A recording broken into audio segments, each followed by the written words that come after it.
अस्सलामुअलैकुम दोस्तों, कैसे हैं आप सब। मैं ज़मीना फ़याज़ एक बार फिर आपके साथ मैं शुरू कर रही हूँ dark love saga by Wahiba Fatima part 3 season 3। शाम का वक्त था। शाम के साए फैल रहे थे जब वाइट पैलेस का तवील और अरीज़ गेट खुला और एक गाड़ी अंदर दाखिल हुई। माँ, आप जाए, मैं सामान लेकर आऊँगा। गाड़ी में अर्शन ने फजर से कहा तो वो गाड़ी से उतरकर अंदर की जानी पड़ गई। अब वो गहरी संजीदगी का लिबादा ओढ़े लगेज घसीटता अंदर दाखिल हो रहा था जब सामने ही वो टी शर्ट ट्राउज़र में गले में मफलर पहने कुछ चबाती उसके सामने आए। अर्शन ने दांतों तले लब कुचल डाले। कैसे हो अर्शन? फलजा ने नॉर्मली उससे पूछा। हो सके फलजा तो मेरे सामने कम से कम आना, वज़ियत से दांत पीस कर बोला। रियली? फलजा ने आईब्रो उचकाई। क्यों? अर्शन ने जवाब नहीं दिया और तनफन करता अंदर चला आया था। अंदर आज पिंकी मिनी और उनकी शागिर्दें बच्चों के साथ ही खेल रही थी। सब मौजूद सिवाय अमन के। उसे तेज़ बुखार था। शिफा अभी अभी उसे बुखार की मेडिसिन देकर आई थी। अहान अपने कमरे में था और उस फूल को देखकर मुस्कुरा रहा था जो उसके हाथ में था। दिल दिमाग में एक शह सी बनती और महू हो जाती, एक शबीह सी बनती और महू हो जाती। वो कब से खिड़की में खड़ा उस फूल को देखे जा रहा था। आखिर दरवाजे पर दस्तक सुनी तो वो फूल आहिस्तगी से अपनी दराज में पड़ी एक डायरी में रख दिया। अर्शन नॉक करके अपने डैड के कमरे में दाखिल हुआ था जहां वो अलमारी में सर दिए कुछ ढूंढने में बड़ी बिजी था। अर्शन के पीछे फजर भी रूम में दाखिल हुई। आहट पर महाबीर ने पीछे मुड़कर देखा। डैड? अर्शन तड़प कर महाबीर की जानिब बढ़ा जो संजीदगी और आंखों में कुछ हद तक नाराज़गी लिए माँ बेटे को देख रहे थे। जो बातें मुझे आपसे पता चलनी चाहिए थी वो मुझे मम्मा से पता चली। Dad I am really sorry. मैं बुज़दिलों की तरह पीठ दिखाकर यहाँ से भाग गया। मुझे बिल्कुल आपकी तरह ब्रेवरी से इस सब का सामना करना चाहिए था। मैं आपकी एक्सपेक्टेशंस पर पूरा नहीं उतर सका। अर्शन के भीगे लहजे में दुख और अजियत थी। महाबीर ने खींचकर बेटे को अपने कुशादा सीने में भींचा। It's okay champ. वैसे तुम्हारी जगह मैं होता तो शायद मैं भी ऐसा ही करता कि अपने ही वजूद के हिस्से को खो देना तो एक्सक्यूशर्स के बस की बात भी नहीं। महाबीर ने एक खौफ की भरी निगाह अर्शन के पीछे खड़ी फजर पर डाली जिसने उसकी बात पर शर्मिंदगी से निगाहें झुका ली थी। महाबीर को अर्शन की आंखों में नमी महसूस हुई थी। हे खबरदार चैम्प, एक आखिरी मर्तबा था जब मैंने तुम्हारी आंखों में आंसू देखे हैं। इसके बाद तुम वो बनोगे जो तुम्हारी असलियत है। तुम उसे ढूंढोगे, वो हमारे घर की इज्जत है और तुम्हारे वजूद का हिस्सा। चाहे ज़मीन खोदनी पड़े या आसमान तक जाना पड़े, जो बन पड़ेगा कर गुजरना। मगर मायूस मत होना। तुम लोग इतना मजबूत बनना कि दुश्मन तुम लोगों के नाम से कांपे। उनके दिलों में इतनी दहशत भर देना कि वो हमारा नाम सुनकर ही कांप उठे। महाबीर ने बेटे की रगों में जीने की नई उमंग भरी थी। उसको उसकी ज़िंदगी का मकसद बताया था। मैं अहान से मिल लूँ डैड? काफ़ी दिन हो गए, हमारी बात भी नहीं हुई है।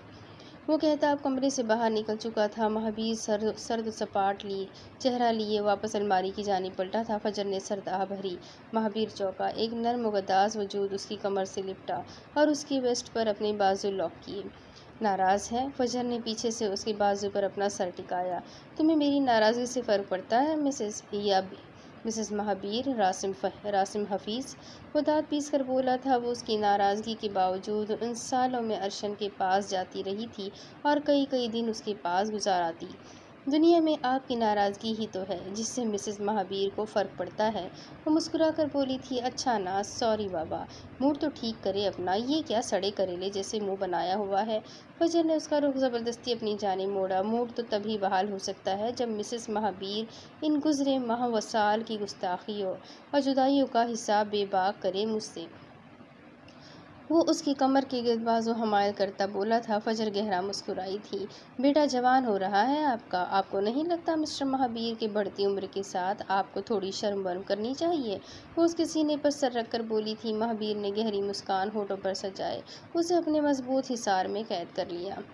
ये अमन के बीमार होने के तीसरे दिन की बात थी। सब बच्चे स्कूल जाने को तैयार थे। शिफा अमन के कमरे में आई तभी उसका जिस्म तप रहा था। वो आई और माथे से उसका टेम्परेचर चेक करके वापस चली गई और बच्चों को बता दिया कि वो लोग जाएं। अमन स्कूल नहीं जा पाएगा क्योंकि उसकी तबीयत बहुत ख़राब है। आर्यन में काफ़ी दिनों से आर्यन, मैं काफ़ी दिनों से नोट कर रही हूँ, अमन कुछ निढाल निढाल सा रहता है। 3 दिन से इतना शदीद बीमार है। आपको तो कोई फ़िक्र ही नहीं है उसकी। शिफा आर्यन पे चढ़ दौड़ी थी। गलतफ़हमी है आपकी मिसेज़, मैं प्रॉपर उसको वक्त देता हूँ। हर छोटी से छोटी बात उसे समझाता हूँ। घर में मुकम्मल तवज्जो है। तुम्हें ऐसा क्यों लगता है कि मुझे उसकी कोई फ़िक्र नहीं? बस कुछ समझ नहीं आ रहा, ये सब हो क्या रहा है? डैड बहुत परेशान है। आर्या ने मुतफक्किर अंदाज में कहा और उनके कमरे में चला गया, जहाँ पाशा ने उन सबको बुलाया था। मुअज़्ज़ज़ा, जो कि अमन के साथ स्कूल जाने अंदर आई थी, शिफा मम्मा की ये बात सुनकर उदास हो गई। फिर भी वो अपने फ्रेंड को गुड बाय बोलने उसके रूम में चली आई। अमन, मुअज़्ज़ज़ा ने बेड के करीब आकर पुकारा। वो जो जाग रहा था सोता बन गया। करवट ली हुई थी तो सख्ती से तकिए में मुँह दे लिया। अमन, तुम ठीक हो? शिफा मम्मा ने कहा, तुम्हारी तबीयत ठीक नहीं, तुम मेडिसिन ले लो। हाँ, कड़वी होती है, गंदी वाली, मगर तुम ठीक हो जाओगे ना। वो बोलते बोलते बेड के मज़ीद करीब आई थी और नन्हे से हाथ से उसका कंधा हिलाया। अमन के आंसू मुसलसल तकिए में जज्ब हो रहे थे। वो किस कदर तकलीफ़ में था ये कोई नहीं जान सकता था। मुअज़्ज़ज़ा के उसके कंधे हिलाने पर वो करंट खाकर परे हटा था। मुअज़्ज़ज़ा, जाओ, स्कूल देर हो रही है तुम्हें। गेट लॉस्ट फ्रॉम हियर, जाओ यहाँ से, और अब मेरे रूम में आने की कोशिश भी मत करना। वो दहाड़ा था। मुअज़्ज़ज़ा खौफज़दा होकर 2 कदम पीछे हटी थी, फिर रोती हुई कमरे से भाग गई। और फिर वो अहान भैया और फलजा, अलीज़े और खज़र के साथ स्कूल चली गई। अमन फिर फूट फूट कर रोया था। इतने छोटे और मासूम से बच्चे पर क्या गुजर रही थी जिसकी मासूमियत सिरे से छीन ली गई थी। वो खुद से खौफज़दा था, डरा सहमा हुआ, अपने ही ख्यालात और एहसासात से खुद का पीछा छुड़ाना चाहता था। आखिर निढाल होकर फिर सो गया।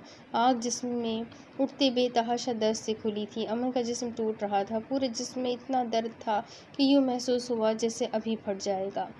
नहीं, ये सब गलत हो रहा है मेरे साथ, सब गंदा हो रहा है। मुझे पाशा बाबा को सब बताना होगा। वो हिम्मत करके उठा था और नंगे पाँव ही पाशा इब्राहिम से बात करने उनके रूम की जानिब भागा। पाशा इब्राहिम की जान अटकी थी अमन आर्यन में। पैदाइश से लेकर अब तक सबसे ज़्यादा प्यार और तवज्जो उसे पाशा इब्राहिम से ही तो मिला था। अमन जानता था इस वक्त वो अपने कमरे में होंगे।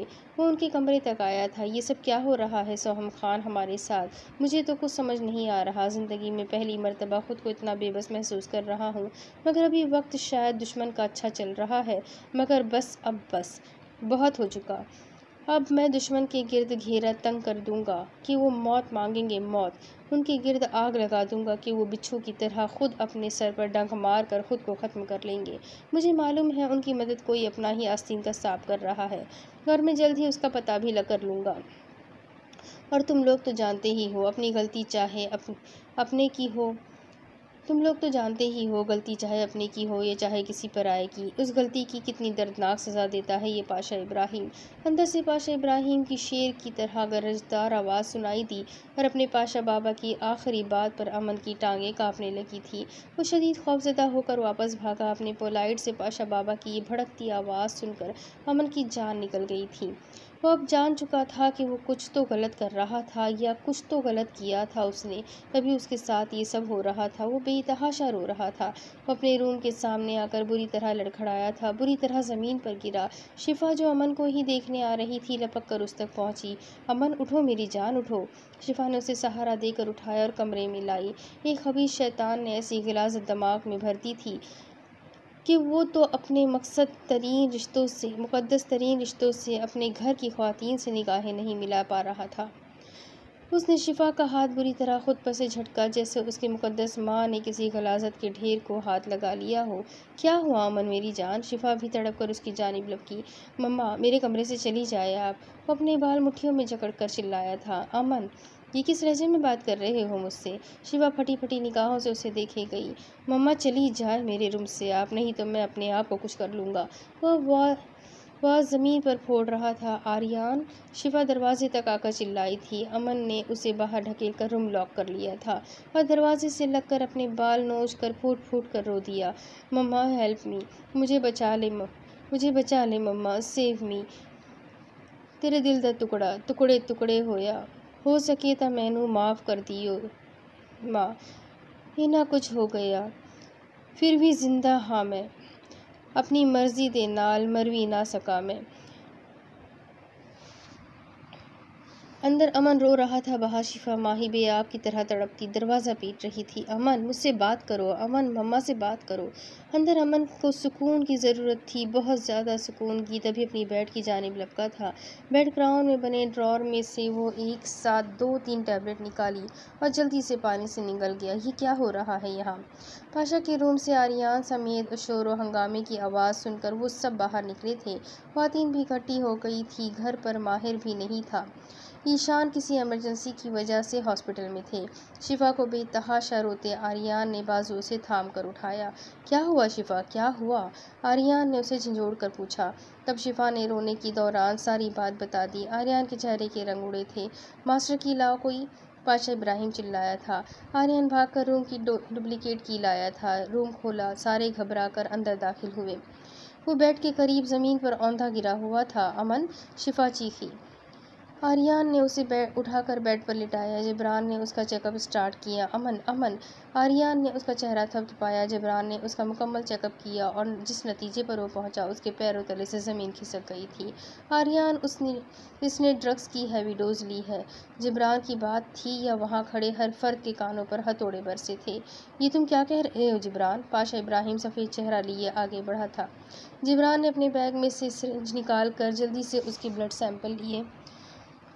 आर्यान, फ़ौरन हॉस्पिटल जाओ और अमन के ब्लड टेस्ट करवाओ। जाओ। आर्यान ये सैंपल लेकर वहाँ हॉस्पिटल के लिए निकला था। महाबीर, उसका लैपटॉप, बैग, मोबाइल, हर चीज़ चेक करो। सोहम खान चिल्लाए थे। ओके बड़े पापा।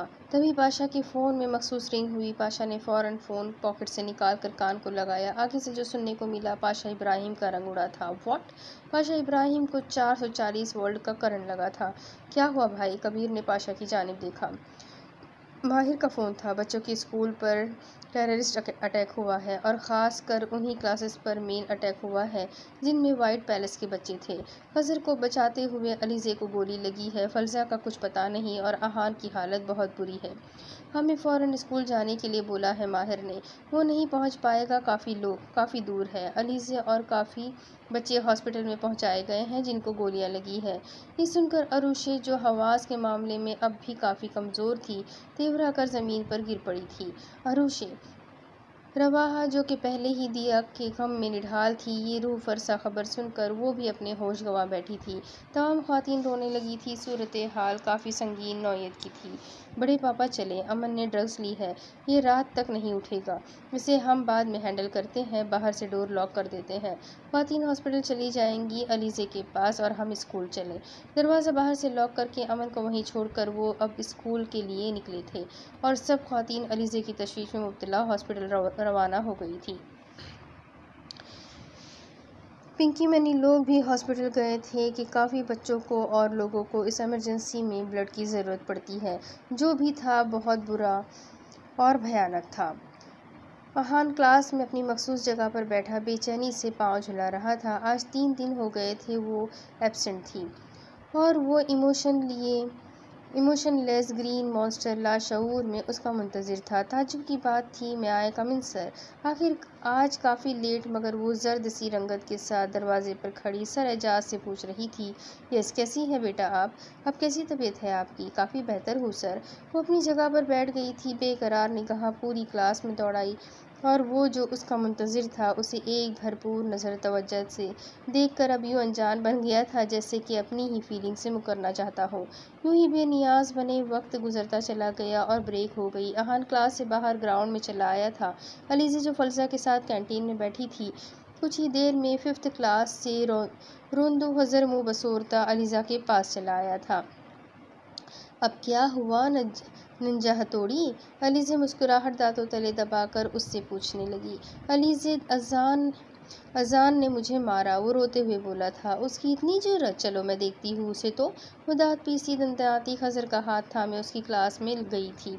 अभी क्लास में आकर खड़ी हुई थी जब गोलियों की भयानक तड़तड़ाहट पूरे स्कूल में और अपने आस पास महसूस की। वो खज़र को लेकर 5th क्लास में पड़ी अलमारी में घुसी थी, मगर वो लकड़ी की कमज़ोर सी अलमारी उन बुलेट्स को रोकने के लिए नाकाफ़ी थी। तभी अलीज़े खज़र को अपनी आगोश में छुपाकर खुद उसकी ढाल बन गई थी। उसके उसके मुंह पर सख्ती से अपना हाथ जमा दिया ताकि वो खौफजदा होकर चिल्लाने न लगे। दहशतगर्द ने क्लास में घुसकर अंधाधुंध फायरिंग की थी और ऐसी ही अलमारी के आर पार होने वाली अंधी गोलियों में से एक गोली अलीजे की कमर को लहूलुहान कर गई थी। अहान ग्राउंड में इत्मीनान से बैठा था और आज फिर पिल्लर के पीछे छुपी उसे वो देख रही थी। असावरी शाह बख्त आलम, जिसकी ज़रा सी तवज्जो पाने को पूरा स्कूल मरा जाता, आजकल छुप छुपा कर ये शुगल फरमा रही थी। ये जाने बगैर कि जिसे देख रही है उसकी शायद 8 आँखें हैं जो हम वक्त पड़ी चौकसी से चारों जानिब हर चीज़ का जायज़ा लेती रहती है। हस्बे मामूल यूनिफॉर्म में बेंच पर संजीदगी से बैठा, वो टांग पर टांग रखे, बुक सामने खोले, उसमें गर्क था। सब सर्द आंखों में अजीब रौब दबदबे सा था। यूनिफॉर्म में भी वो अभी से 10th स्टैंडर्ड में होने के बावजूद इस कदर लंबा चौड़ा हैंडसम सा था कि देखने वाली ज़रूर एक मर्तबा उसे मुड़कर दोबारा देखती थी। वो जानता था वो उसे देख रही है और वो इस वजह से अजीब झुंझलाहट का शिकार होकर जज्बज़ हो रहा था। अपने एहसासात की भी तो समझ नहीं आ रही थी, शायद तभी झुंझला रहा था। एक मर्तबा वो उसे डांट कर उसे मौत के दाहने पर ले आया था कि वो शिद्दत से रोने की वजह से अपना सांस बंद कर बैठती थी। अब दोबारा अहान माहिर खान ये हिमाकत नहीं करने वाला था, सो भला इसी में जाना कि यूं ही प्रिटेंड करता रहे कि वो उसे देख ही नहीं रहा। तभी स्कूल में चीखो पुकार के साथ गैर मामूली हलचल सी मच गई। अहान तेज़ी से अपनी जगह से उठा और हालात समझने की कोशिश की तो पता चला कि कुछ दहशतगर्द स्कूल में घुस आए हैं। वो अंधाधुंध फायरिंग करके टीचर्स और स्टूडेंट्स को शहीद कर रहे हैं।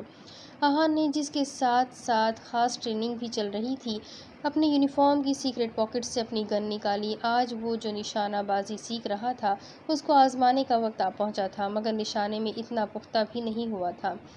सामने से दंदनाते हुए आते एक दहशतगर्द की गर्दन का निशाना लिया और फायर कर दिया। गोली निशाने पर तो नहीं, हाँ उसके सीने में लग गई थी। वो वहीं ढेर हुआ था। एक दहशतगर्द ने देखा और उसकी जानिब गन का रुख करके फायर किया। अहान फौरन जंप लगाकर बेंच के पीछे छुपा। वो दहशतगर्द करीब आता गया और उस बच्चे को बेंच के पीछे छुपा देख तमस्खराना हंसी हंसा। क्यों, बच्चे मरने का ज़्यादा शौक है? वो खबासत से हंसा और गन अहान की जानिब की। नहीं, मारने का, वो भी तुम जैसे हैवानों की शहरगों की धज्जियाँ उड़ाकर।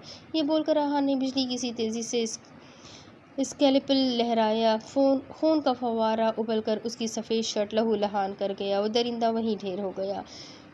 कौन हो तुम? एक दहशतगर्द जो पिलर के करीब से उसकी जानिब लपक रहा था दहाड़कर बोला। असावरी भी पिलर से बाहर निकल आई थी और फटी फटी निगाहों से अहान को उन दहशतगर्दों से लड़ते देख रही थी। Hey you mad girl, get lost! Pillar के पीछे छुप जाओ या नीचे बैठ जाओ! अहान पूरे जोर से असावरी की जानिब देखकर चिल्लाया। तुम्हारी मौत हो बुज़दिल हैवान! अहान दहाड़ा और अपनी गन से उसकी गर्दन का निशाना लिया और फायर कर दिया। अहान का निशाना खता हुआ था। फायर सीधा पास खड़ी असावरी की गर्दन के आर पार हुआ था। वो एक दिलखराश चीख मारकर ज़मीन बोस हो गई। उसी लम्हे स्कूल में दाखिल होते सोल्जर्स ने उस दहशतगर्द को मौत की नींद सुलाया था। अहान के कदम वहीं थम चुके थे। फटी फटी आंखों से ज़मीन पर ढेर उस नाजुक वजूद को देखा जो बेजान सा था। सफ़ेद यूनिफॉर्म लहूलुहान हो चुका था। वो घुटनों के बल उसके करीब बैठता चला गया। दूसरी तरफ मौज़ा कब से अनेक्सी में इधर से उधर बोलाई फिर रही थी। समी उसे, खज़र और फलजा को वाइट पैलेस छोड़कर अब इमरजेंसी में जल्दी जल्दी जाने कहाँ निकल गए थे। फलजा आपी, जो कि जाने क्यों बार बार अपनी भीगी आंखें साफ कर रही थी, उसे और खज़र को खाना खिलाया था। फिर अपने पास लिटाकर उन दोनों को सुलाने की कोशिश की। खज़र, जो कि बेतहाशा खौफज़दा था, जल्द ही जहनी थकावट से चूर होकर नींद से बोझल हो गया। फलजा की भी आँख लग गई थी, वो जो थोड़ी सी नींद लेकर बेदार हो गई थी। चुपके से फलजा के बाजुओं से निकलकर रूम से बाहर आई। तीसरे पोर्शन से उतरकर अनेक्सी में चली आई। वहाँ भी ना दिल लगा। अपनी डॉल से भी खेल खेल कर बेजार हो गई, क्योंकि 3 घंटे मजीद गुजर गए थे। ना कोई वाइट पैलेस आया, ना बाबा आए। उसके जहन में झमाका सा हुआ, क्यों ना अमन के साथ खेला जाए। वो तो स्कूल भी नहीं गया था, अपने रूम में ही तो था। उसके लैपटॉप में कार्टून भी तो देखा करती थी। सुबह की डांट याद आई। वो तो तबीयत ख़राब थी, इसीलिए डांटा। अपने दिल को तसल्लियाँ देती वो अमन के कमरे तक आई थी। बाबा ने सख्ती से कहा था कि वो फलजा आपी के पास ही रहे, फलजा के पास से कहीं भी ना जाए। पता नहीं क्यों कहा था, वो दिल ही दिल में सोचती। कंधे उचकाती वह अमन का दरवाज़ा खटखटा रही थी। अमन, जो कि इस तेज़ तरीन डोज के नशे में भी अपनी स्ट्रॉन्ग तरीन विल पावर की वजह से नींद से जाग गया था, अब उसे मौजज़ा की आवाज़ें सुनाई दे रही थी। बेड पर औंधे लेटे उसने तकिए से अपने कान बंद करने की कोशिश की। अमन, ओपन द डोर, मुझे खेलना है तुम्हारे साथ। मौजा बोर हो रही है, अपनी फ्रेंड अमन को मिस कर रही है। इतने दिनों से अमन ने मौजा की पोनियाँ भी नहीं बनाई, उसे चॉकलेट भी नहीं दी, ना मौजा के साथ खेला, ना मुझे होमवर्क करवाया, ना ही मुझे लैपटॉप पर कार्टून दिखाए। मौजा कट्टी हो जाएगी अमन से। वो मुंह बनाकर लड़ाका औरतों की तरह कमर पर हाथ बांध कर बोले जा रही थी। अमन लड़खड़ाता बेड से नीचे उतरा था। मौजज़ा, गेट लॉस फ्रॉम हियर, वो दहाड़ा था और अपनी अजीब तरीन कैफ़े से पागल होते दिल किया अपना सर दीवार में दे मारे। मौजज़ा ने बेयकीनी से दरवाजे के पार से आती आवाज़ सुनी। वो बेचैन होकर मज़ीद दरवाजे से लगी और दरवाज़ा पीट डाला। अमन, तुम कट्टी हो मौजज़ा से? Then please I am sorry, मगर मुझसे नाराज़ नहीं होना। मौजज़ा, जाओ यहाँ से, दफ़ा हो जाओ, मुझे कुछ नहीं चाहिए, कोई दोस्त नहीं हूँ मैं तुम्हारा, बहुत गंदा हूँ मैं। अमन ने अपनी ड्रेसिंग पर पड़ी तमाम चीज़ें ज़मीन बोझ कर दी थी। नो अमन, ये सिर्फ़ इसलिए बोल रहा है कि मौजज़ा ने अमन को अभी ढेर सारा डांटा था, इसीलिए मुझे अमन को मनाना है। वो कट्टी है मौजज़ा से। मौजज़ा ने इधर उधर देखा और लकड़ी की टेबल घसीट कर खिड़की तक लाई। टेबल के ऊपर चढ़कर खिड़की खोली। वो खिड़की से जंप करके उसके रूम के सोफ़े पर कूद गई। मौजज़ा ने देखा अमन घुटनों में मुँह दिए दरवाजे से मुँह लगा कर बैठा हुआ था। वो भागकर उसके पास गई। अमन, उसने अमन के बाजुओं पर अपने छोटे छोटे हाथ रखे। अमन ने लाल अंगारा वहशी निगाहें उठाकर बेयकीनी से उसे देखा। आई एम सॉरी, मुझसे कट्टी नहीं होना, मुझसे नाराज़ मत होना। I am. मौजा के अल्फाज मुंह में दम तोड़ चुके थे जब अमन के हाथों की वहशत भरी गिरफ्त में उसकी नाजुक बाजू पंजों की तरह गड़े थे। मौजज़ा, अमन, मौजा ने बेयकीनी से उस अजनबी से अमन को देखा जो उसे अपने साथ लिए खड़ा हुआ था। फिर अमन ने अपनी पूरी ताकत से उसे ज़मीन पर पटका था। वो औंधे मुंह फर्श पर गिरी थी। तुम्हें यहाँ नहीं आना चाहिए था। वो नशे में धुत अपने हवासों में ही नहीं था, बल्कि वो हैवान बन चुका था जो दुश्मन उसे बनाना चाहते थे। अमन, क्या हुआ है? मुझसे कट्टी हो? तुमने प्रॉमिस किया था मुझे हर्ट नहीं करोगे। वो बहुत ज़्यादा रो दी थी, अपनी ज़ख्मी कोहनियाँ सहलाई जिनसे खून रसने लगा था, मगर अमन ने उठाकर उसे बेड पर फेंका था। अमन ने अपना हाथ उसके मुंह पर जमा कर मौजा की दिल खराश चीखे, आहें, सिसकियाँ, उसकी आवाज़ उसके गले में ही घोंट दी थी। माही, जो कि तेज़ तरीन रफ्तार में गाड़ी चलाकर वाइट पैलेस की जानिब आ रहा था, फ़ोन रिंग हुआ। यस करके एयरपोर्ट कान में लगाया तो फलजा की सिसकियों ने दिल दहला दिया। फलजा, माय लिटिल एंजल, क्या हुआ है मेरी प्रिंसेस को? जल्दी बोलो। डैड, वो मौजज़ा पूरे पैलेस में कहीं नहीं है। अमन के रूम का डोर लॉक है, वो खोल नहीं रहा और अंदर से अमन के रोने की आवाज़ आ रही है। कोई मेरा फ़ोन नहीं उठा रहा डैड। अलीज़े और आहान भी। वो फूट फूट कर रोती और माहिर खान के कान साए साए करने लगे। जब पाशा लोग स्कूल में दाखिल हुए तो सोल्जर्स ने किसी हद तक उन दहशतगर्दों पर काबू पा लिया था। ये किराए के कातिल सोची समझी साजिश के तहत भी भेजे गए थे, मखसूस बच्चों को ख़त्म करने के लिए। हर तरफ अफरा तफरी और चीखो पुकार थी, हर तरफ खून की नदियाँ बहा दी गई थी, जैसे ये एक्सक्यूशर्स के लिए एक बहुत बड़ा धचका था। बहुत जानी नुकसान हुआ था। जो शैतान इस सब के ज़िम्मेदार थे वो अपना काम दिखाकर कब के बुज़दिलों की तरह दुम दबाकर भाग चुके थे। तमाम ज़ख्मी टीचर्स और असातिज़ा को हॉस्पिटल पहुंचाया गया था। जबरान अरशन, जो अपने कॉलेज से फ़ौरन यहाँ चला आया था, और सोहम खान आहान के करीब आए थे। वो जो एक लड़की का सर अपनी गोद में लिए बैठा बिल्कुल साकित था। सोहम खान ने उसके कंधे पर हाथ रखा। आहान, माय प्रिंस, क्या हुआ? उन्होंने उसे झंझोड़ कर पूछा। दादू, ये मेरे गलत निशाने की वजह से मर गई। इसे मैंने मार डाला, ये मेरी गलती से हुआ, इट्स माय मिस्टेक। वो सोहम खान के सीने से लगकर फूट फूट कर रोया था। हसावरी को स्ट्रेचर पर लिटाया गया और उसके ऊपर सफ़ेद कपड़ा डालकर उसके मुर्दा वजूद को जैसे ढाँप दिया गया। आहन फटी फटी निगाहों से उसे देखे गया। सोहम खान ने जबरान को इशारा किया। वो आहन को ज़बरदस्ती तकरीबन घसीटते वहाँ से ले गया। उसके जहन पर बहुत बुरा असर पड़ा था। उसकी जहनी हालत बिल्कुल अबतर हो चुकी थी। जबरान ने उसे बेहोशी का इंजेक्शन लगा दिया। अर्शन उसे लेकर माहिर पापा वाले अपार्टमेंट पर चले जाओ और अपने ख़ास आदमी को इशारा किया। वो और अर्शन उसे यहाँ से लेकर निकलते चले गए।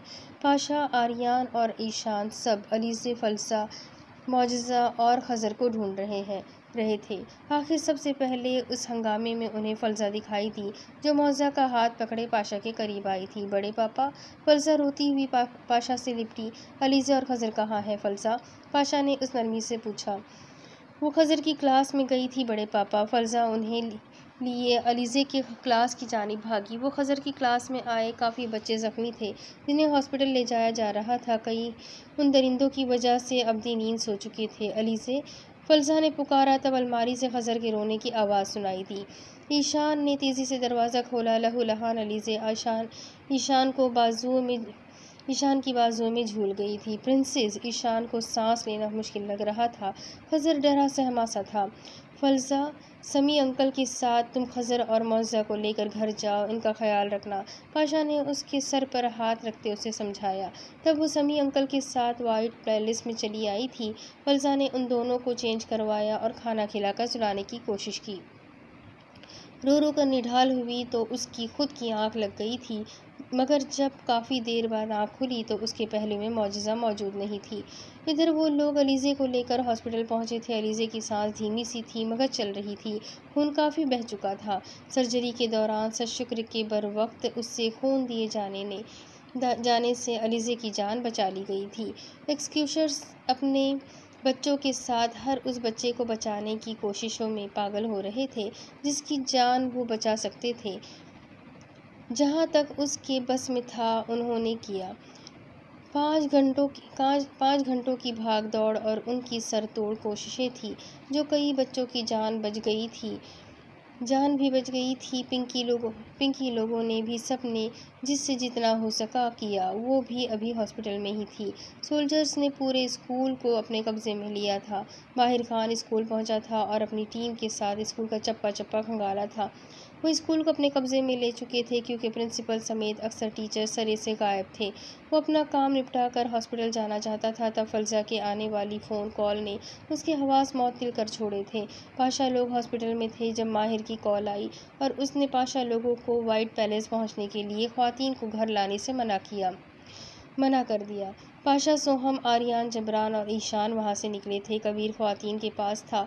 महाबीर और समी अमन की ब्लड रिपोर्ट्स कलेक्ट करके उसके लैपटॉप, मोबाइल, बैग से एक इन्फॉर्मेशन इकट्ठी करके अली वज़ीर के घर तक पहुँच गए थे, मगर अपनी फैमिली समेत फ़रार हो चुका था। वो लोग वाइट पैलेस एक साथ पहुँचे थे। माहिर और उनकी गाड़ियाँ एक साथ वाइट पैलेस पहुँची थी।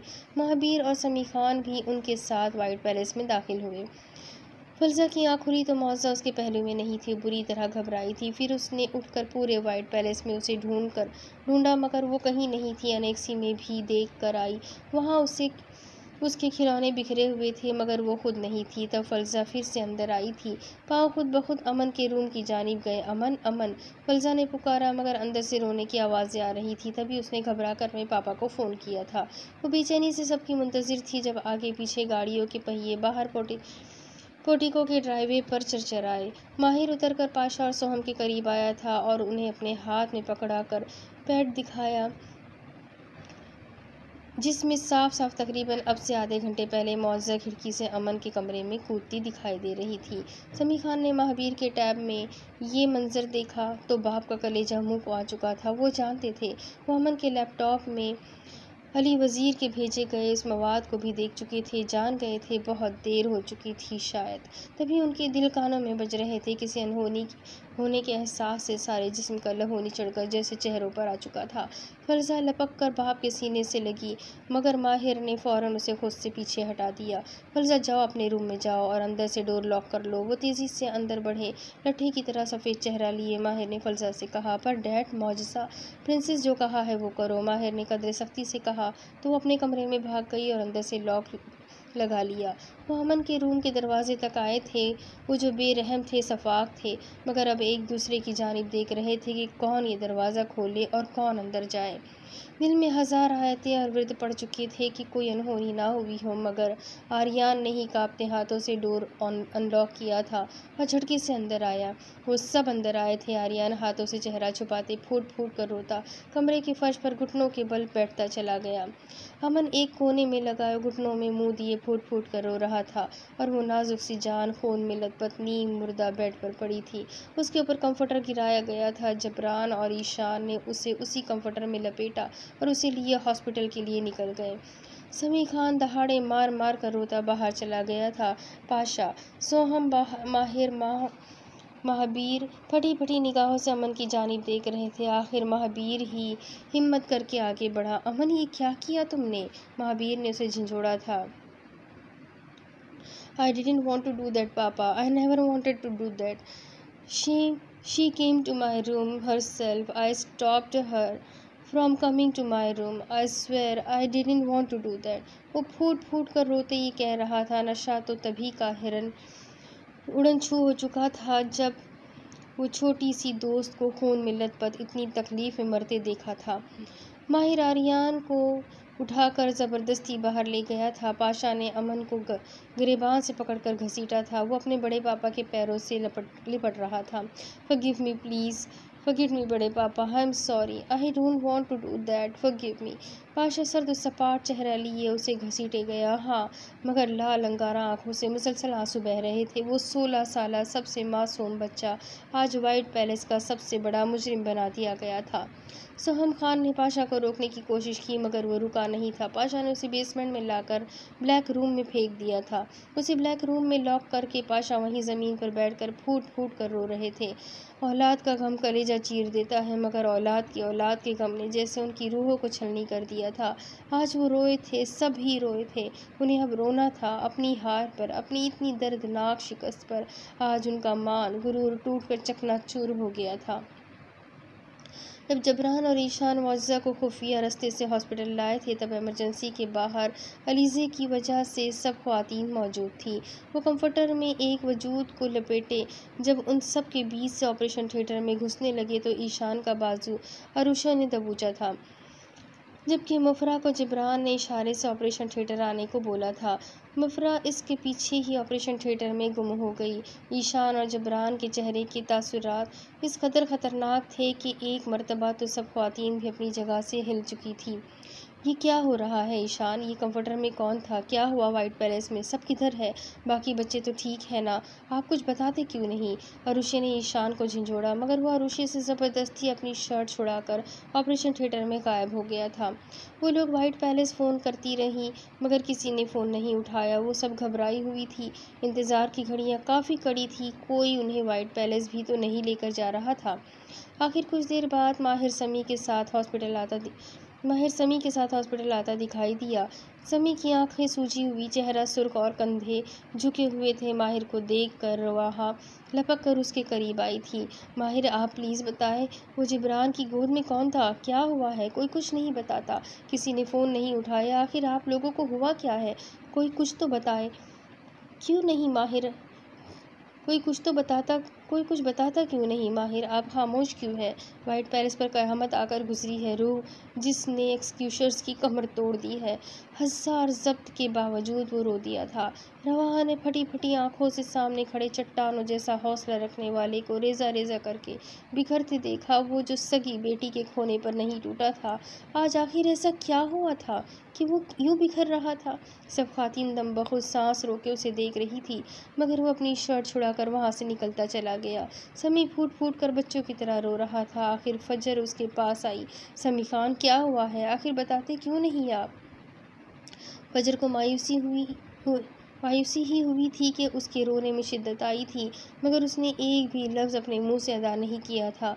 आखिर 3 घंटों बाद मफरासते हुए चेहरे के साथ ऑपरेशन थिएटर के बाहर आई थी। और जो उसने बाहर आकर उन सबको रोते हुए बताया वो उनके जिस्म को बेजान करने को काफ़ी था। शिफा खाली खाली निगाहों से मफरा को देखे गई। बच्ची की कंडीशन सुनकर उन सब की कान साई साई करने लगे थे। बड़ी मुश्किल से जान बचा पाए थे वो लोग मासूम की। शिफा जैसे होश हवास खो बैठी थी, तभी वहाँ से भाग कर बाहर निकली। उसके पीछे ही रुहाब बाहर की जानिब लपकी थी।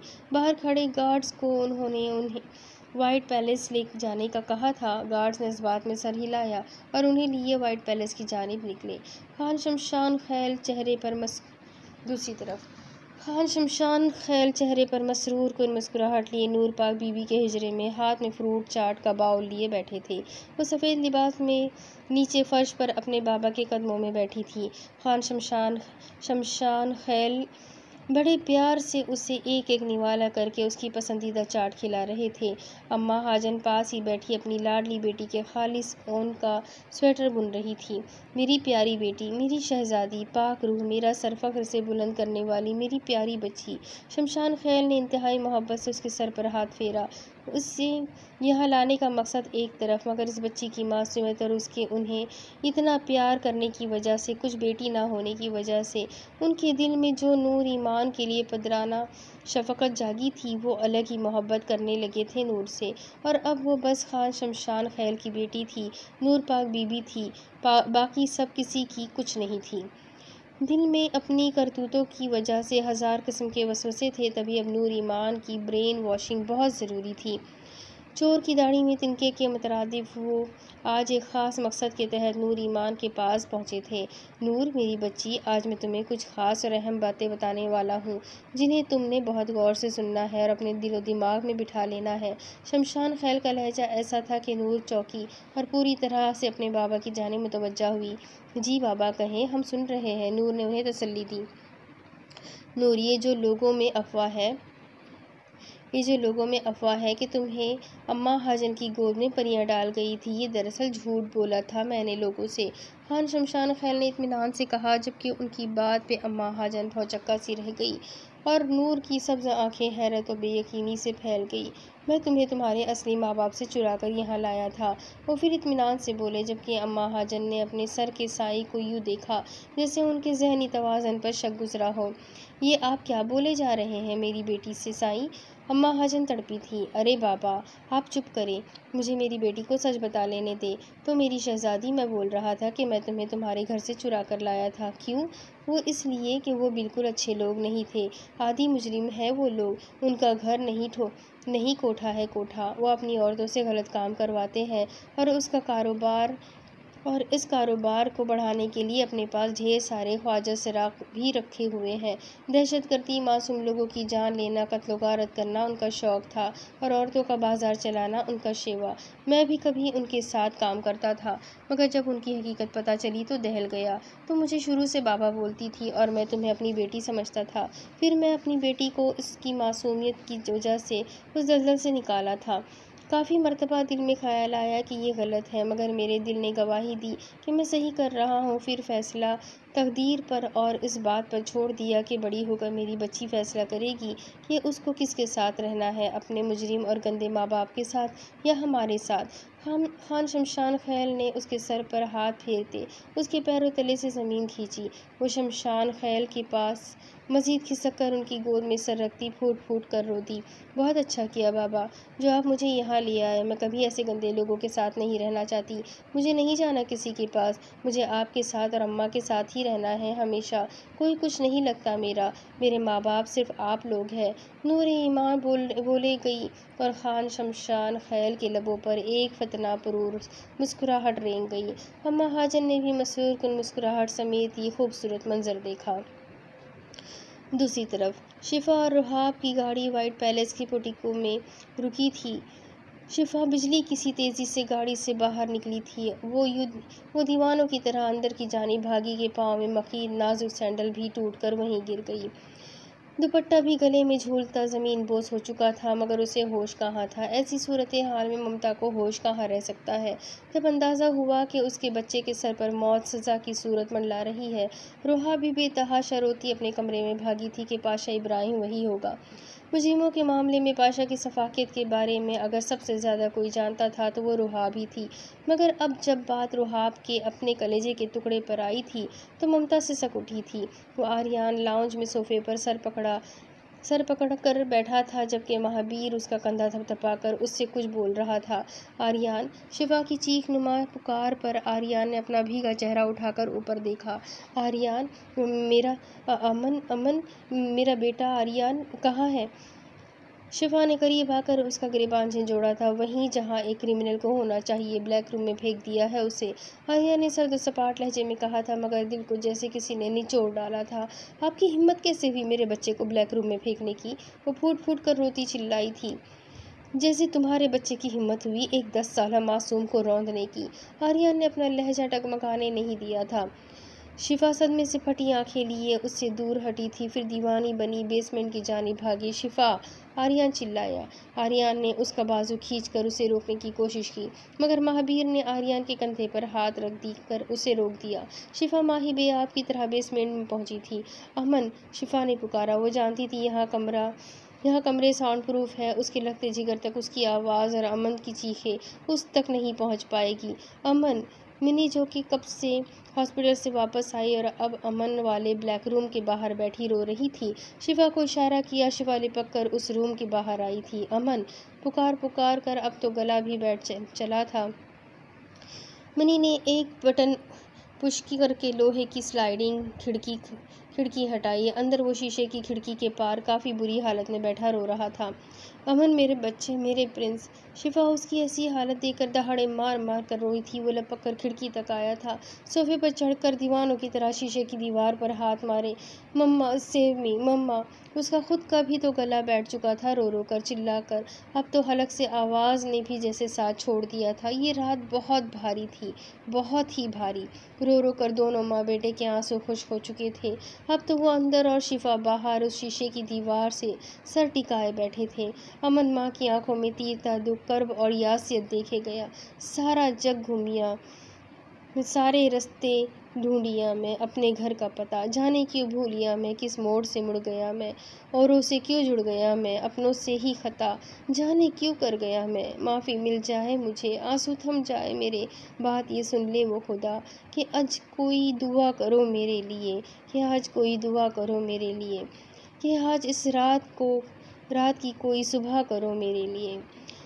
जंगली कुत्तों, तुम लोगों की हिम्मत कैसे हुई जब मेरी पोती स्कूल में थी तब हमला करवाने की? मैं तुम लोगों की बोटी बोटी नोच कर चील कौवों को खिला देता अगर मेरी पोती को कुछ हो जाता। जब अपनी दुम पर पाँव आया था तो हशमत राव पागलों की तरह फ़ोन पर चिंगाड़ रहा था, मगर अब लकीर पीटने का क्या फ़ायदा।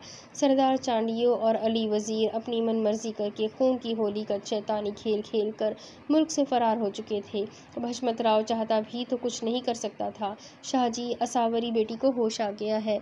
ख़ास गुलाम ने अदब से हशमत राव को मुखातिब किया। बख्त आलम, उनकी बेगम कनाडा गए हुए थे, पीछे से ये हादसा हो गया। असावरी की माँ वहाँ रो रो कर निढाल हो चुकी थी।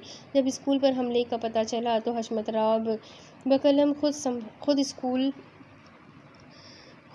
भागते हुए गया था। जब असावरी को हॉस्पिटल ले जाने लगे तो हशमत राव ने उसे वहाँ से यूँ गायब करवाया जैसे वो वहाँ थी ही नहीं, और अपनी मर्जी के हॉस्पिटल में उसे एडमिट करवाया। कुछ हशमत राव को मालूम हुआ था कि असावरी शाह को लगने वाली गोली उनके दुश्मनों के बेटे की पिस्तल से निकली हुई थी, तो वो और भी सीने पे सांप उसके लौट गए थे। अब बस उन्हें उसे दुनिया से छुपाना था, किसी भी सूरत, किसी भी कीमत। गोली गले को छूकर गुजरी थी। सच शुक्र के ज़्यादा नुकसान नहीं हुआ था, नहीं तो हशमत राव मज़ीद अपनी लाडली को बचाने के लिए पता नहीं दुनिया पर क्या कहर ढारता। वो लपक कर हॉस्पिटल के प्राइवेट रूम में गए थे। असावरी होश में थी और गला पट्टियों में जकड़ा हुआ था। दादू, उसने नकाहा ज़दा लहजे में पुकारा। जी दादू की जान, मेरी बच्ची। हशमत राव ने चटाचट उसका माथा चूम डाला। रंगत जर सी पड़ गई थी। कैसी है मेरी बच्ची? अब तो गले में दर्द नहीं हो रहा ना? नहीं दादू, मगर मुझे वो चाहिए दादू। आपने मुझे हर चीज़ ला कर दी है, मुझे वो चाहिए दादू। वो जो कम उम्री में ही ये जहाँ के ज़िया का रोग पाल बैठी थी।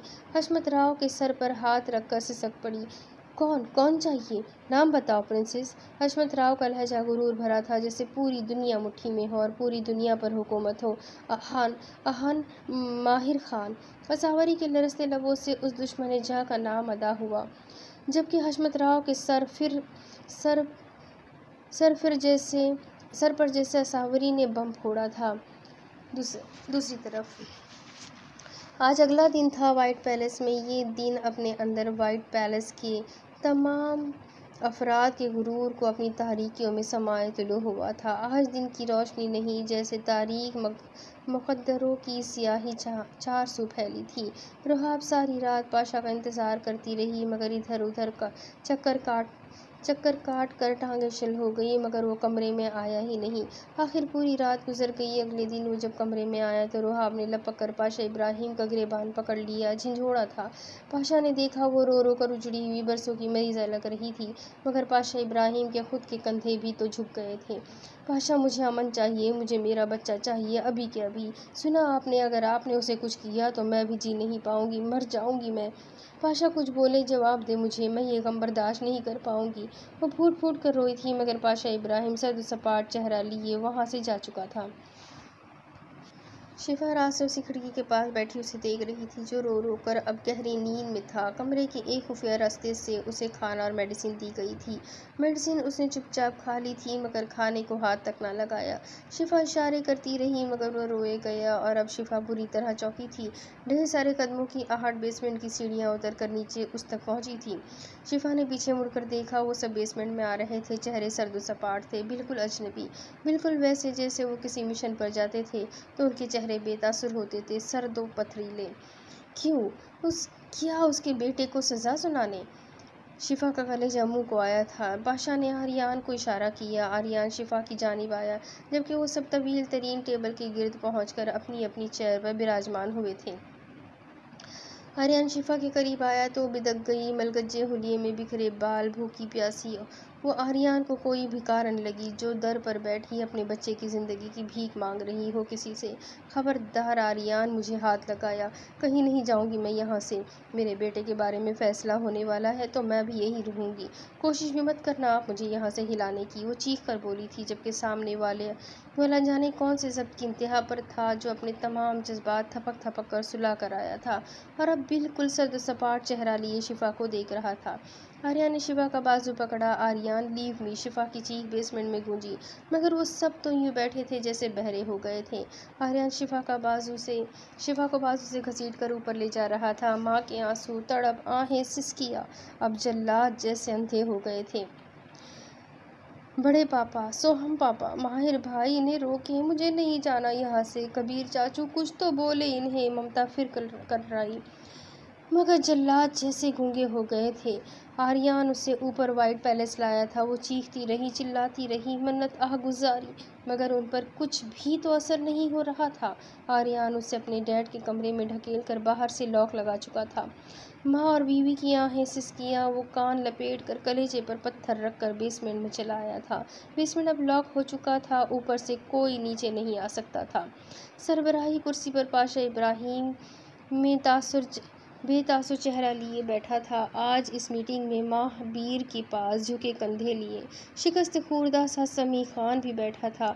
पिंकी लाल अंगारा आंखें लिए रेशमा की जगह पर विराजमान थी। अल्फाज जैसे ख़त्म हो चुके थे, वो सब आज एक दूसरे से निगाहें चुरा रहे थे। मगर फिर पाशा इब्राहिम ने महाबीर को इशारा किया। महाबीर ने पास बैठे समी खान के आगे एक तरफ फुल लोडेड पिस्टल रखी और दूसरी जानिब कुछ पेपर्स, और ये करते हुए महाबीर की आंखें लहू छलका रही थी। लहू तो उनकी सब की आंखें ही रोई हुई थी, मगर अब वो यहाँ पर सिर्फ एक्सक्यूजर्स की हैसियत से बैठे थे। समी खान ने एक अजीब और सवालिया नज़र उन चीज़ों पर और दूसरी पाशा इब्राहिम पर डाली। पाशा इब्राहिम ने गला खंकारा। कनपट्टियों से रगें यूँ तनी हुई थी जैसे अभी फट पड़ेगी। मैंने जो फ़ैसला लिया है समी खान, वो ये कि सज़ा तो उससे हर कीमत पर मिलेगी और तुम्हारे हाथों से मिलेगी। यही बेहतर इंसाफ है। 2 ऑप्शन है जिनमें से तुम्हें एक सिलेक्ट करना है। मैंने मुकम्मल इख्तियार तुम्हें दिया, जो बेहतर लगे वही चुनो। या तो अपने हाथों से अपनी बच्ची के मुजरिम का खात्मा कर दो, या तो फिर FIR दर्ज होगी, मगर ये केस बाकी केसेस की तरह लटकेगा नहीं। तुम्हारा केस बच्ची की जानिब से महाबीर लड़ेगा, सबूत हम देंगे और तीसरी हियरिंग पर मुजरिम को सज़ा सुना दी जाएगी। ये मेरा वादा है तुमसे। अब फैसला तुम्हारा। पाशा इब्राहिम खामोश हुआ था और ये चंद सातों की खामोशी काफ़ी हौलनाक थी। सब अब समी खान की जानिब देख रहे थे। बिलाखिर समी खान की आवाज़ बेसमेंट में गूंजी, मुझे इंसाफ के ये दोनों ऑप्शंस नामंजूर है सर। समी खान के सर्द सपाट चेहरा लिए कहा था। पाशा इब्राहिम का चेहरा धुआं धुआं हो गया। तो फिर बता दो समी खान, अगर तुम अपनी बच्ची के मुजरिम को इससे भी ज़्यादा दर्दनाक सज़ा देना चाहते हो तो हमें कोई एतराज़ नहीं, तुम अपना इंसाफ खुद करो। अगर बात इंसाफ की है तो फिर तो इंसाफ का तकाजा ये है कि जितनी सज़ा अमन बाबा को मिलेगी उसकी आधी मौजज़ा को मिलनी चाहिए, जो खुद चलकर अमन बाबा के कमरे में गई थी। समी खान ने टेबल की जानिब देखते बेतासुर लहजे में कहा था, इन सेपरेट को लगा उनके कानों में तेज़ाब उड़ेला गया है, जबकि पाशा भौचक्का सा समी खान को देखे गया। समी खान, तुम होश में तो हो? एक 10 साल की बच्ची से क्या उम्मीद लगाई जा सकती है? वो नासमझ मासूम तो अपने दोस्त के कमरे में गई थी। उसे क्या मालूम था कि सामने उसका दोस्त नहीं एक हैवान और दरिंदा कमरे में बंद है जो उसे नोच खाएगा। पाशा इब्राहिम दहाड़ा। तो एक 15 साला बच्चा जो 16वीं साल की नाजुक दौर से गुजर रहा था, उससे आप क्या उम्मीद लगा सकते हैं सर, जो इस वक्त अपने होश में ही नहीं था, मुकम्मल ड्रग्स के नशे में था, जिसने एहतियात के तौर पर खुद को कमरे में बंद तक कर रखा था, जिसके मासूम और कच्चे दिमाग में जानबूझकर गंदर गलास भर दी गई थी, वो कितनी तकलीफ में होगा, आपको अंदाज़ा है? समी खान, ये तुम नहीं, मौजज़ा का बाप नहीं, सिर्फ और सिर्फ एक्सक्यूज़र्स का वफादार बोल रहा है। और मुझे इस बात का अफसोस है कि तुम अपनी मासूम बच्ची के साथ इंसाफ करने की बजाय उस हैवान के हक़ में बोल रहे हो। पाशा इब्राहिम दहाड़ रहा था और टेबल पर हाथ मार कर झटके से खड़ा हुआ था, मगर समी खान उसी पोजीशन में उसी तरह पुरसुकून सा बैठा रहा।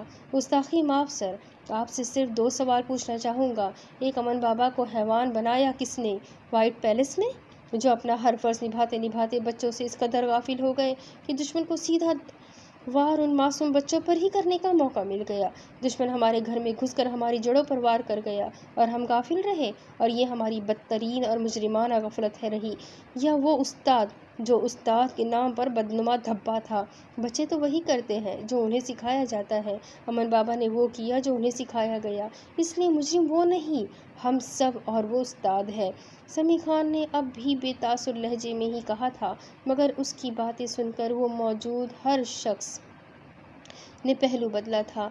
तुम गलत कर रहे हो समी खान, तुम उस बच्ची के साथ गलत कर रहे हो, तुम एक गुनहगार को बढ़ावा दे रहे हो। समी खान, तुम कानून के साथ खेल रहे हो, क्या मजाक है ये?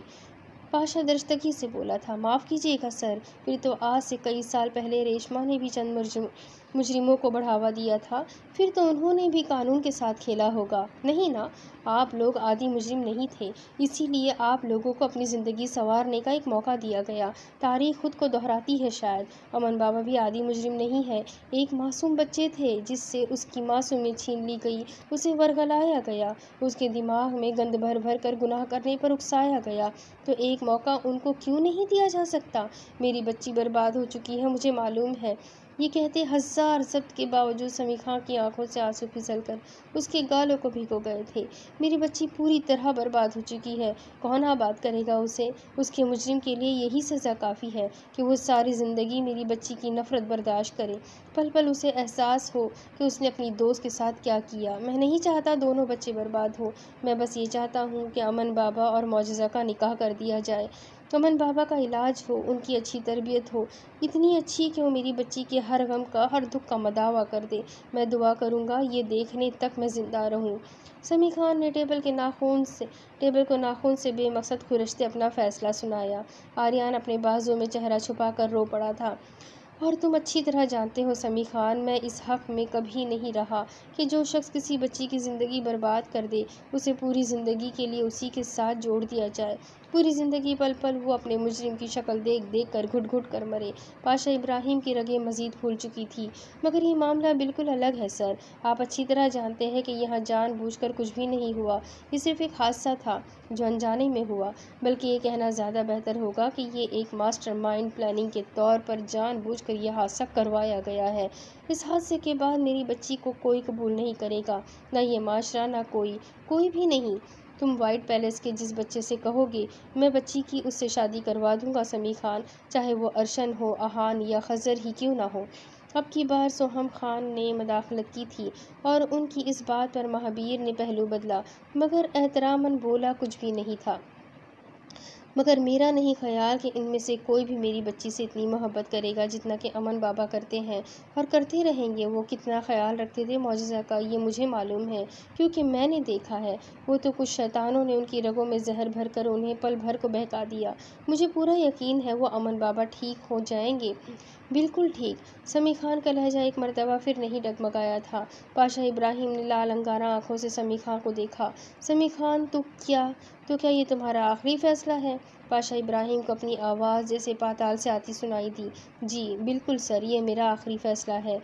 मौजज़ा का अमन बाबा से निकाह हो, अमन बाबा का इलाज हो और उनकी अगली ज़िंदगी का फैसला तकदीर पर छोड़ दिया जाए। समी खान का लहजा अटल था। तो एक बात तुम भी अच्छी तरह जान लो समी खान, कि आज के बाद ये पाशा इब्राहिम किसी के ख़िलाफ़ अपने हथियार नहीं उठाएगा। किस मुंह से लोगों के साथ इंसाफ करूँगा जब अपने घर की बच्ची को ही इंसाफ नहीं दिला पाऊँगा? लोग कहेंगे अपने मुजरिम खून को बख्श दिया और निकला है इंसाफ करने। पाशा इब्राहिम ने धुआं चेहरा लिए ये अल्फाज अदा किए थे। इस बात पर समी खान ने पहलू बदला था, मगर वो खामोश रहा, जैसे कहना चाहता हो, सर आपकी मर्ज़ी।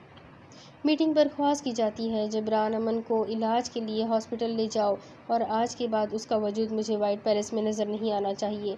जिसने अपनी मनमानी करनी है कर ले, मगर मेरा भी ये आखिरी फ़ैसला है कि अब अमन का साया भी वाइट पैलेस पर नहीं पड़ेगा। और रही बात मेरी, तो रोहाब के साथ अमेरिका की 2 टिकट्स करवा देना। पाशा ने एक ज़ख्मी निगाह समी खान पर डाली थी, जो अब फिर चेहरा नहीं नीचे किए रोने लगा था। पाशा के साथ मैं और कबीर की फैमिली भी अमेरिका शिफ्ट होंगे, सोहम खान ने बेलचक लहजे में कहा था। सबको जैसे सांप सूंघ गया, कोई भी कुछ भी बोलने के काबिल नहीं रहा। पाशा, सोहम और कबीर वहाँ से निकले थे।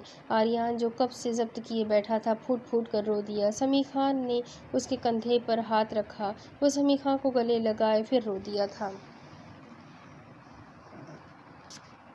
जबरान और ईशान ब्लैक रूम की जानिब बढ़े थे। जबरान ने बेहोश अमन को गोद में उठाया और वो दोनों उसे वहाँ से हॉस्पिटल के लिए रवाना हो गए। दूसरी तरफ अर्शन उसके सामने हाथ बांधे, वो हाथ अपनी चन के नीचे रखे बैठा इत्मीनान से उसे देख रहा था, जिसकी सब्ज गहरी आंखों में इस वक्त खौफ, सियासियत, दर्द हिलकोरे ले रहा था। आखिर मुझे पूरी बात बता क्यों नहीं देते अहान माहिर खान कि मामला क्या है? ये दर्द और दुख महज एक गलत निशाने से होने वाले हादसे का नहीं हो सकता। बात कोई और है। मैं तुम्हारा बड़ा भाई हूँ, इससे भी बढ़कर जब से होश संभाला है हम एक दूसरे के दोस्त हैं। कभी एक दूसरे से कोई बात नहीं छुपाई, मगर अब मुझे 2 दिन से लग रहा है तुम मुझसे कुछ छुपा रहे हो। अब बताओगे कि नहीं? अर्शन ने उसे बुरी तरह झड़का, जो मलगज्जे से हुलिये में कसरमंदी से सोफे पर फैल कर बैठा हुआ था।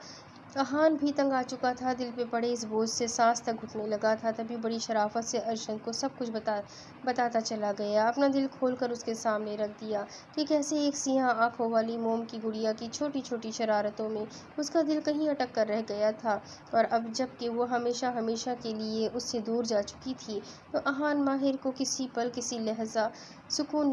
लिहाज से सुकून नहीं मिल रहा था।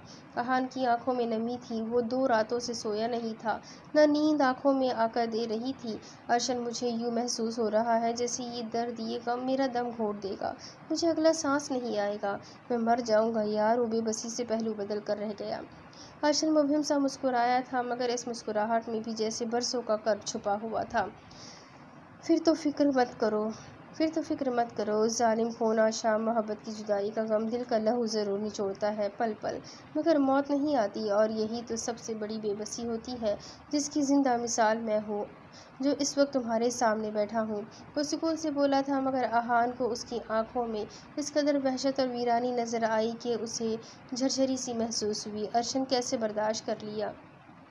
वो बेबसी से झिंझला कर बोला, करना पड़ता है, अब तुम्हें भी करना है। व्हाइट पैलेस में बहुत कुछ हो चुका है, हमें खुद ही संभलना पड़ेगा, चलो वापस चलते हैं।